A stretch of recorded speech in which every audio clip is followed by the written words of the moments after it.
Some European countries are starting to realize that the US foreign policy or a NATO wisdom might not be the beacon of enlightenment they once thought. NATO's grand plan to keep Moscow and Beijing apart has backfired spectacularly, pushing Russia and China closer together in a powerful alliance that now threatens US dominance. Another fatal mistake that the US is attempting is exaggerating the fear among Europeans regarding Russia-China alliance as an existential threat to Europe. In reality, Russia-China alliance is not about taking over countries, but about challenging US-led practices, systems, structures, and leading global South. The West's sanctions on Russia amid the Ukraine conflict have only deepened the bond between these two Asian powerhouses, although Russia is half European. Just look at BRICS. This platform is another stage for Russia-China cooperation, envisioning a global South-led world order. The West is desperately trying to seek full support from Europe and Asia against Russia and China, but it's not quite working out. Instead, the US's anti-Russia and anti-China rhetoric has helped forge a strategic alliance between the two nations designed to counter Western aggression.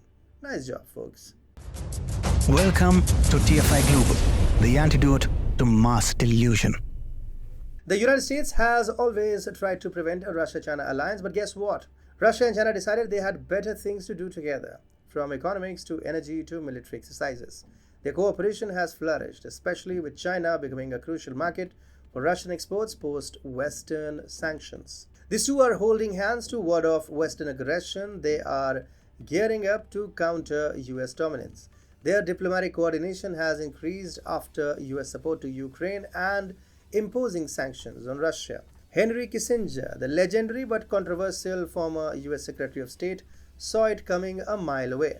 Before his death, Kissinger warned of this shift as US foreign policy turned more nonsensical. Back in his day, Kissinger worked tirelessly to keep China and Russia apart. He even tried to buddy up with China to pull Beijing closer to the US, but all his efforts fell flat. It's almost like the US has a natural tendency for being hostile towards major civilizations like India, Russia, and China since the 20th century.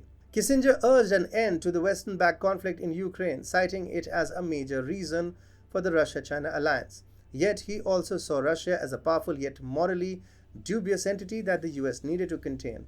This paradoxical rhetoric by him and the US reflected double standards in US foreign policy, which is a cornerstone of it.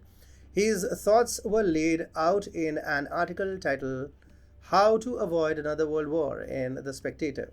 He pointed out Russia's massive nuclear arsenal, making it one of the top two nuclear powers globally. Naturally, his comments ruffled quite a few feathers. Dr. David Aulado, a former security analyst, criticized the West's indifference toward nuclear war risks and its strategic blunders.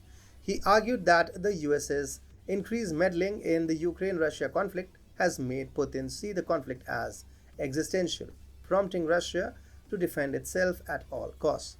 Olalu also highlighted Hungarian Prime Minister Viktor Orban's reluctance to drag Hungary deeper into NATO affairs. Orban, not keen on getting caught in the Russia-US-Ukraine tangle, is considering scaling back Hungary's NATO involvement, if not leaving entirely. He probably figures it's best not to throw Hungary into a geopolitical meat grinder that will only worsen Europe's already shaky economy.